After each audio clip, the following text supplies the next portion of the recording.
So, welcome to chapter 4, the past and the present, le passé dans le présent. And we're going to move away from the blue plaques and look at some commemorations, which are commemorative symbols, which are constructed in a different manner, because the blue plaques are kind of semi-official. They tend to be placed by local government. They might be placed in response to the demand of private individuals, private citizens, or organizations. But we're now going to look at murals. And we have here one example. Now, this particular example, in fact, is perhaps similar to the blue plaques in the sense that I'm pretty sure that it was decided by local government.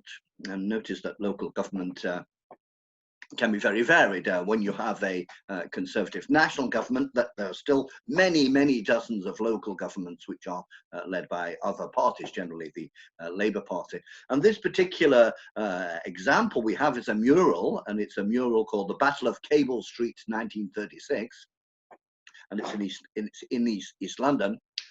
So the Battle of Cable Street, you might know, was when Oswald Mosley and his British fascist organization decided in the 30s, when they were fairly strong, they could have quite large meetings. Of course, after 1939, the fascists were not allowed to organize in Britain, but before they were. And in 1936, Mosley was at his height, and he decided to organize a rather provocative march through the Jewish part of town. For obvious reasons. However, there were a series of initiatives to oppose this. I believe that some organizations wanted to organize a march on the other side of London, but at Cable Street itself, a large number of people, many thousands, including local residents, members of the Communist Party, trade unions, and so on, joined together to make sure that the fascists could not march, and they managed to stop them. And this has become known as the Battle of Cable Street, and is an important part of the memory of anti-fascist activity in Britain. Quite a lot of people were hurt. I'm pretty sure that nobody was killed. So in 1983, so a good while later, of course, but in a situation where the far right was again had some influence. There was the decision to put up this mural then to commemorate. Now, a mural obviously takes up a lot more space than a blue plaque, and so you might think that on average it would need more community support. Because if people were really opposed to a particular mural on the side of their building, they'd probably be much more hostile to it than if it was simply a blue plaque. And this gives me the opportunity to move on to a particular place where murals are particularly important in British politics, and this is Northern Ireland. I haven't remembered to put on my timer, so I better do that, and then we'll be sorted. And so that is our next look, occupying public space, murals in Northern Ireland. Now, this is a rather particular case.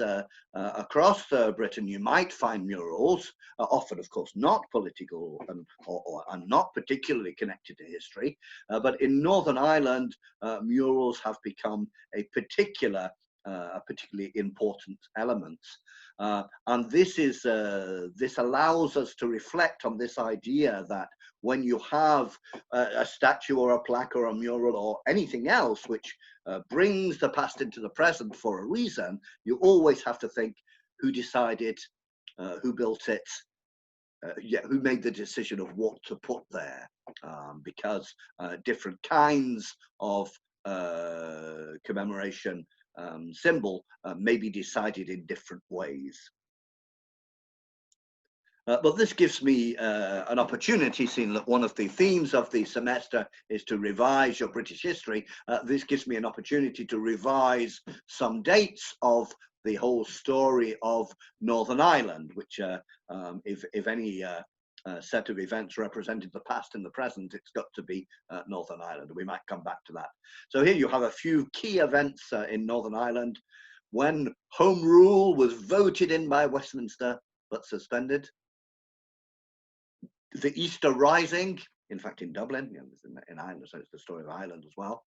The partition of Northern Ireland, the formation of the Civil Rights Association, the arrival of British troops in Northern Ireland, Bloody Sunday, although be careful, there are a couple of other dates previously which were known as Bloody Sunday in a completely different context, the hunger strike, and the Good Friday Agreement. So these are key dates. And I'm just wondering, as you're going along, if you note down the date, if you know it, and now I will just go through them for you. There you go. You get them all together. Now, unfortunately, you've got me on top of one of them, but there you go. So here are the dates that you're looking for. It was in 1914 that Home Rule, that is to say, an autonomous parliament for Ireland, was voted through the parliament in Westminster, but it was suspended as the Second World War just began.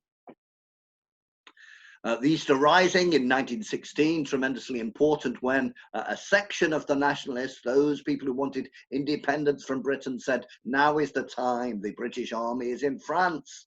Now is the time to organize a military uprising. They occupied the post office. The post office is the center of telephones and telegrams, so it's extremely important at the time, before radio and so on. Today, when people want to revolt, they try to occupy the television center in various countries. The partition of Ireland, that's a mistake, of course. It's not the partition of Northern Ireland, but the partition of Ireland, and the creation of Northern Ireland along a rather surprising line in some ways, but one which ensured that Northern Ireland included the main places which had a majority of Protestants, and also the biggest industrial cities, Belfast and Derry.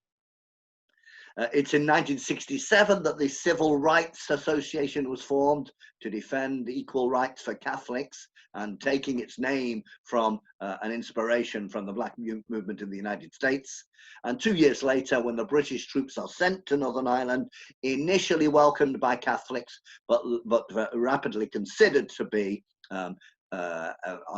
anti-Catholic inactivity. Bloody Sunday, 1972. I may already have mentioned this. Certainly, I mentioned it in the classes last year, when a dozen or so unarmed demonstrators were shot and killed by the British Army, and the British government has since apologised for that. 1981, the hunger strike of Republican prisoners, leading to a number of deaths. And 1998, the Good Friday Agreement, quite a complex agreement, quite a fragile agreement, but which did succeed in stopping the military conflict in Northern Ireland, which was not something which seemed to be likely.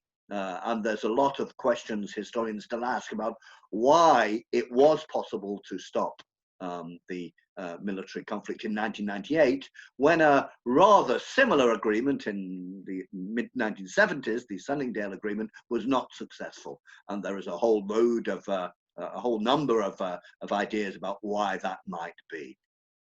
But to come back to the past in the present, we should look at then some of these murals. Here is a mural in the Republican part of town, the Catholic part of town. Then remember to get your vocabulary right. On the one side of this conflict are the Unionists who want union with Britain. They are often referred to as loyalists because they're loyal to the British Crown, and they're generally Protestants. On the other hand, you have the nationalists, Irish nationalists, who want the unification of Ireland, who are generally Republicans because they have no interest in the Queen, and the vast majority are Catholics. So these are the two big differences. And also, this was all built on a social conflict where the Catholics were, and still are to a large extent, oppressed, not having the same rights, the same jobs and so on, although the situation's much better today than it was 50 years ago. So this is in the Republican part of town, the Catholic part of town, and you can see there Bobby Sands MP, portrayed as a Republican hero. This is the first gentleman to die on hunger strike against prison conditions. And he was elected a member of parliament while he was on strike. And you can see that he's presented as somebody who can represent the breaking of the chains. That's the chains of Ireland, and that at the top maybe a phoenix rising from the ashes. I suspect so. So despite the fact that Bobby Sands died, like a phoenix rising from the ashes, he will continue to inspire the Irish Republican movement. And there you have two quotations from Bobby Sands there. Everyone, Republican or otherwise, has their own particular role to play. Attempting to underline a non-sectarian approach where people who are not Republican will nevertheless have a place. And on the other side, our revenge will be the laughter of our children, the future will be more positive. Now, as you can see, this is on the side of a house. And so to go back to what I was saying, this requires a certain level of community support. You wouldn't be able to have an enormous portrait like that on the side of a house in the middle of a fairly ordinary street if the people in the area did not think that, yes, he was a hero. And so this is more community-based than probably most of the statues that we see in our parks, where half the people walking by have a very vague idea of who it is. Now, this became a tradition in Northern Ireland, the tradition of the oh, did I miss two there? No? Of the mural. Here we have another mural, and you will not be surprised then to see that this is again absolutely the past and the present. This is a mural from the Protestant part of town, the Loyalist part of town, the Unionist part of town, and you can see that in the centre there you have a UFF member, Ulster Freedom. Is it fighters or forces? And the UDA, the Ulster Defence Association, and then and on the left, the UDU, the Ulster Defence Union. Now, the Ulster Defence Union is a late 19th century organisation organising against Home Rule. Because they did not want autonomy for Ireland. They wanted Ireland to remain very closely linked with England. So the message of this mural is that today's paramilitary organizations, or those of the 1970s, continue the tradition of defending the unity of the United Kingdom of Britain and Ireland. And so, again, it's a question of presenting heroes of the cause, in this case, the Loyalist cause.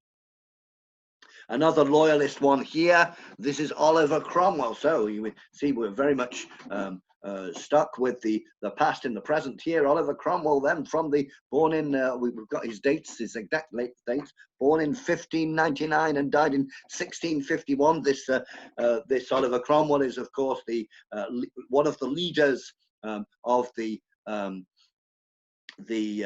Republican side in any case, of the Parliament side in the English Civil War, which transformed England by defeating the king and executing the king. And although his son, another king, was invited back a dozen years later, it was on very different conditions. Very quickly, we found ourselves, after 1660, in a situation where the king received a salary from the Parliament. And so we were very, very far from the absolutist monarchs in France, or the absolutist monarchs those monarchs who had wanted to be absolutist in Britain. The king was being invited back, and he would soon find himself receiving a salary from Parliament.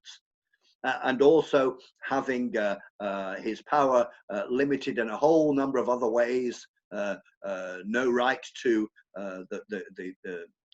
no right to dissolve Parliament just because he didn't want to. Didn't want to have Parliament, and so on. And also an obligation not to get involved with marrying Catholics or anything like that. So Oliver Cromwell has two sides to his historical role. On the one hand, he was the destroyer of the leader of those who destroyed absolutism, and made Parliament the centre of British power, not a democratic Parliament, that's much later, but nevertheless a Parliament where all of the elites have, some say that all of the rich can vote, although poor people cannot vote, and so a move away from arbitrary royal power, and therefore a move very strongly towards capitalism.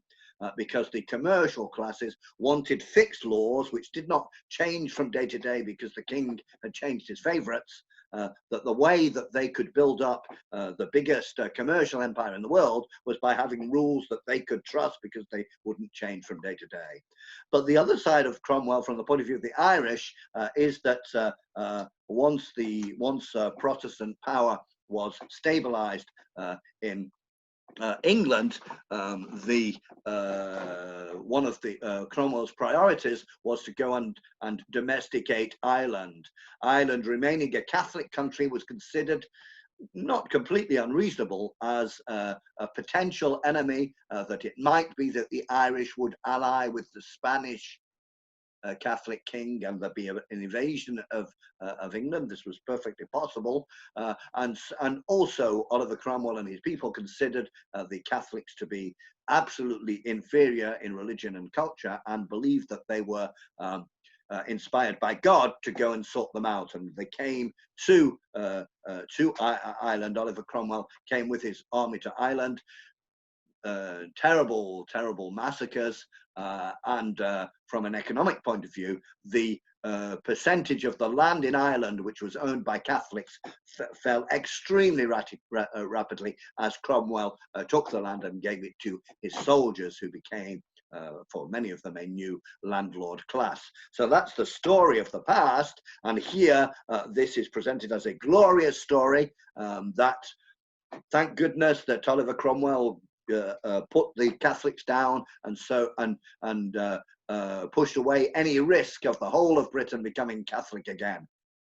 And here you have the quotation from Cromwell: "Catholicism is more than a religion.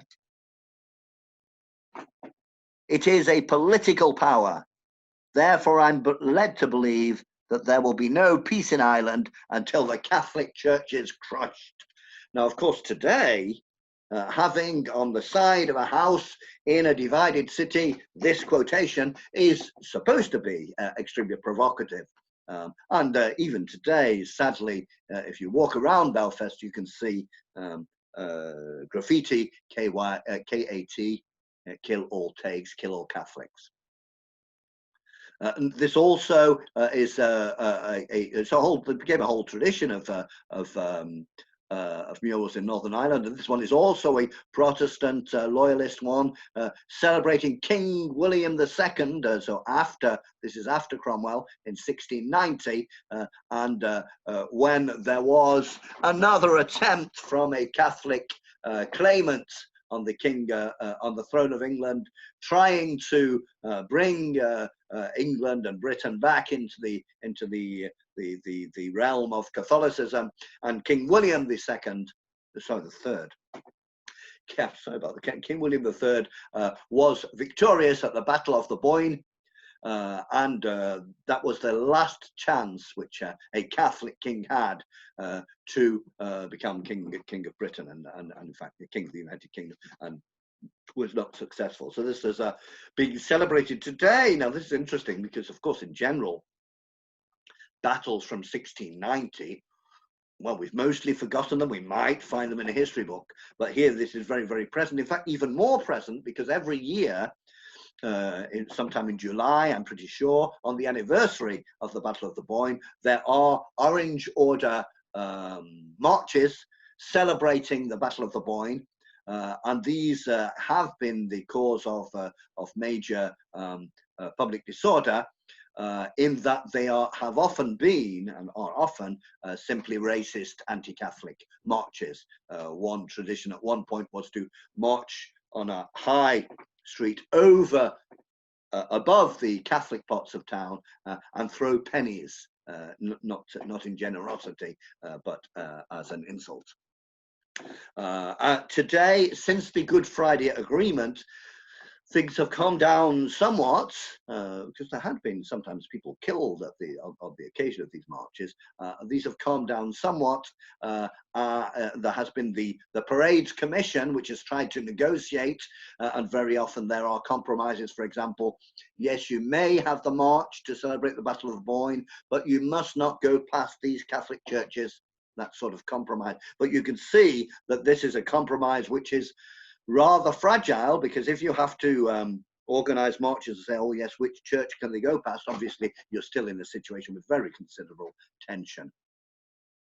And here you have, I'm going to stop on the Murals in a while, but here you have another couple, which are then on the right in the Catholic part of town, the Republican part of town, and on the left in the Loyalist, Unionist, Protestant part of town. And you can see, so there, people actually marking, you are now entering. Yeah, this is our part of town. Yes, so very much a territorial thing, a very community-based, so very different from the government deciding to put a nice, polite statue in the middle of a nice, polite park.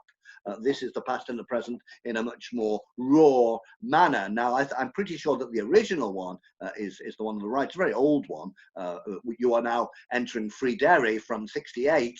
Meaning you can't come in here if you're the British Army. You can't come in here if you're the Ulster police force.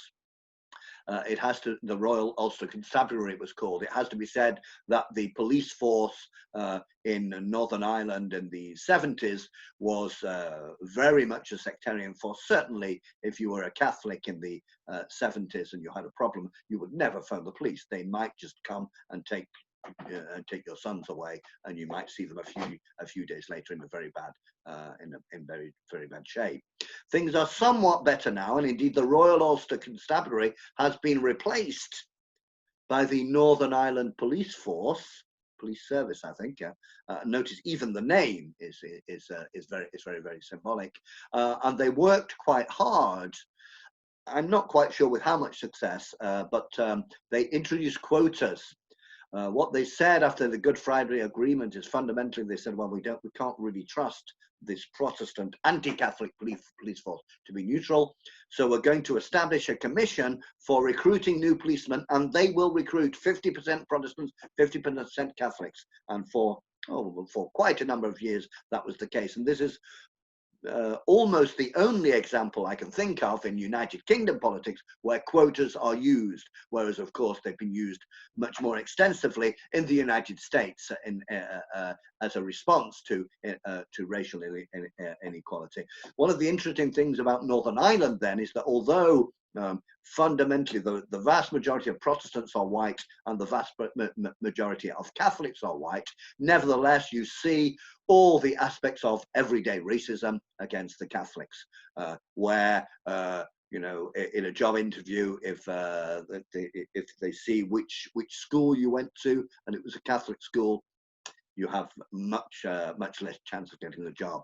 And therefore the other mural there on the right, sorry, on the left, you're now entering Loyalist Sandy Row, and you can see that this is illustrated by a paramilitary person with a balaclava and a submachine gun. Oh yes, there was one other thing I wanted to mention.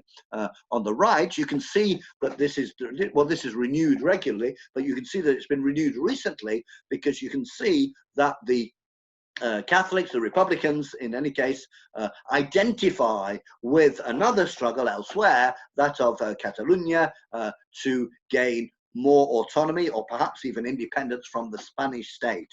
That is, that the attempt of the Republicans of Northern Ireland to reunify with Southern Ireland to become an independent Irish nation and break the link with England, is identified with the struggle for Catalonian independence. And that's why you get this little extra slogan, Catalonia Resist, which we're not surprised to see on this mural and not on the other mural.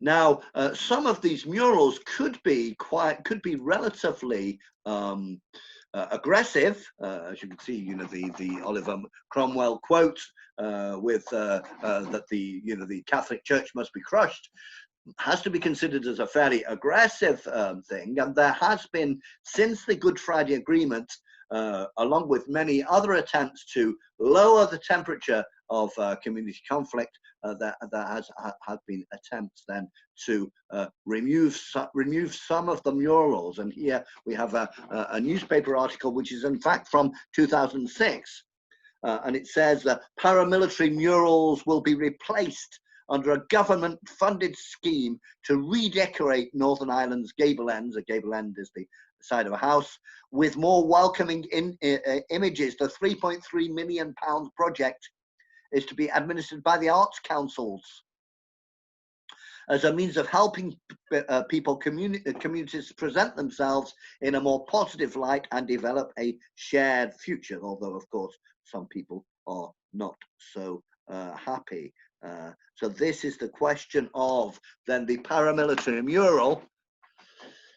Should it be replaced because the military conflict is over? And some people say, oh well, it's history, we should leave it. And yet, you know, it's so this is one of the debates and attempts that are going on now. I don't have a lot of very recent information about how well this went, but here there is public money available. Here you have a much more recent example, a couple of years ago, where the public money from the National Lottery has been used to create public art, which is different, which shows unity between the two communities. To go back to England, and here is an example from just 2 years ago, the 3rd of November 2018. Oops, sorry, I didn't want to do that. And this is a memorial to Peterloo. Now, Peterloo was a tremendously important event. So 200 years ago, at the beginning of the 19th century, where a demonstration for more democracy, for a wider suffrage, was attacked by the forces of the state, and a number of people were killed. This was an enormous scandal at the time. Shelley wrote a poem about it. What was the name of his poem? It just can't come to mind right now. And here then, this is the Peterloo Memorial campaign. It is the idea to have a memorial which represents this struggle, this tragic moment in the struggle in 1819 for democracy in Britain. And that this is perhaps a good time for revising more dates, those big moments coming up to democracy in Britain. The first Reform Act, which got rid of a whole load of corruption, but didn't really give the vote to many more people. In what dates? Well, I'm sure you remember well, 1832. The second Reform Act, which gave the vote to considerably more people, and most middle-class men after the second Reform Act had the votes. This did not come automatically by any means. It was there were a whole series of demonstrations and riots in the centre of London and in Hyde Park, but it was eventually possible to do, and the second Reform Act was passed in 1867.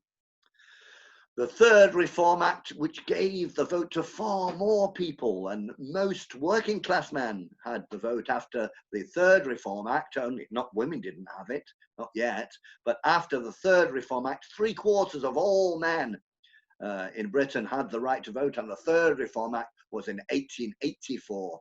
I missed one of the important dates, the Chartist movement, mostly between 1838 and 1848. The first mass working class political party in Britain, although it didn't use the term political party, attempting to win the vote for all male adults, the payment of salaries for members of parliament, and a number of other reformers. Remember that paying salaries for members of parliament is a fundamental democratic reform, because if members of parliament are not paid, only rich people can become members of parliament. So this enormous mass movement for democracy, the Chartist movement, 1838 to 1848, it's longer than that, but this its main moment. And then the rest of democracy a little bit later then is 1918. Women over 30 get the vote, after, of course, the tremendously varied and dynamic fights of the suffragettes, and 1928, when women will get the vote on the same terms as men. I want to have a look now at another aspect of public space, which is the good old bit of public space that we all like very much, which is the banknote. And the banknote, yes. And what we have on banknotes, we don't always necessarily look so closely, but it is tremendously important. And the euro, indeed, is a fascinating example, because I don't know if you remember what's on the euro. You can see this arch here. And you might look at it and think, oh, yes, I wonder where that is. Where in Europe that particular place is. Do you know the answer to this? Well, the answer is it's nowhere.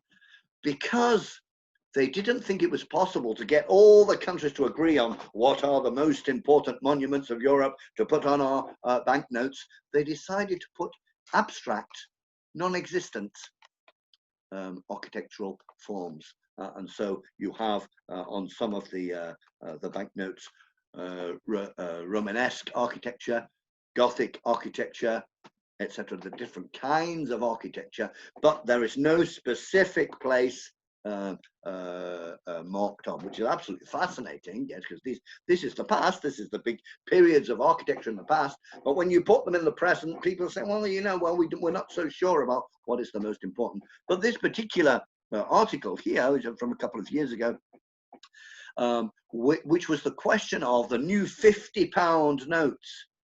Who should we put, whose face, because there's become a tradition now in Britain of putting well-known people on the banknotes, whose face should we put there? And there they wanted some scientists, because they'd had a novelist, they'd had politicians and so on. Winston Churchill is someone, we'll look at them in a moment.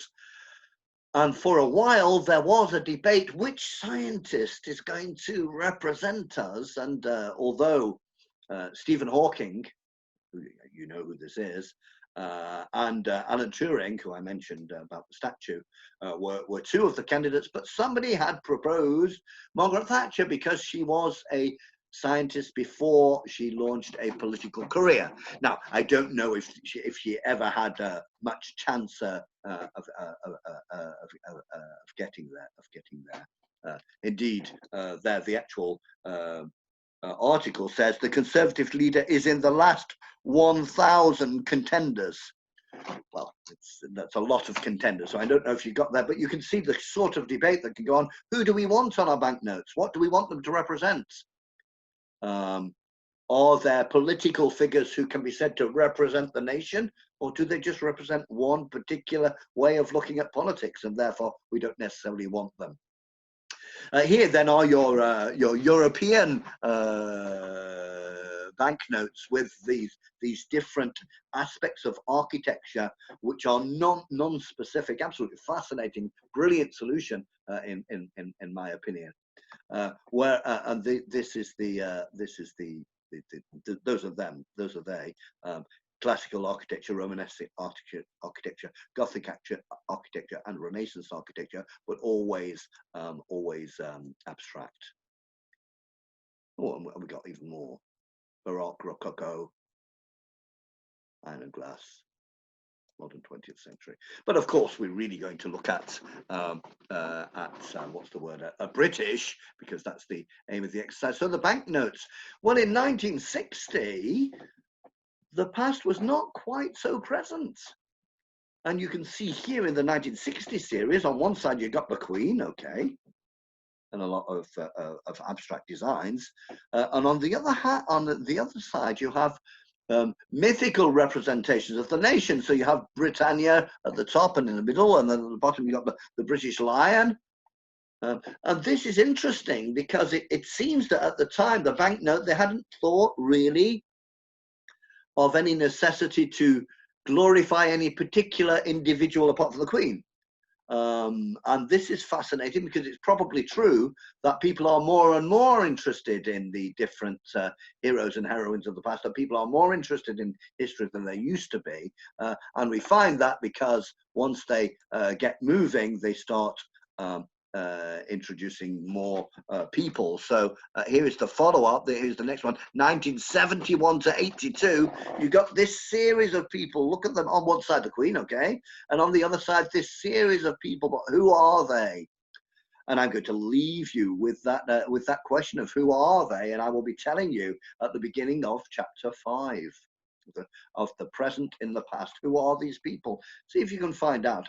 They're all people who really, to be frank, from the point of view of the exam, yeah, if you can say 4 or 5 sentences about each of these people, that's good. And if you can't say anything about them at all, that's not good. So that's the end. That's all we have for today. All I have to do is to stop that and to end the video for everybody. And I will see you again soon.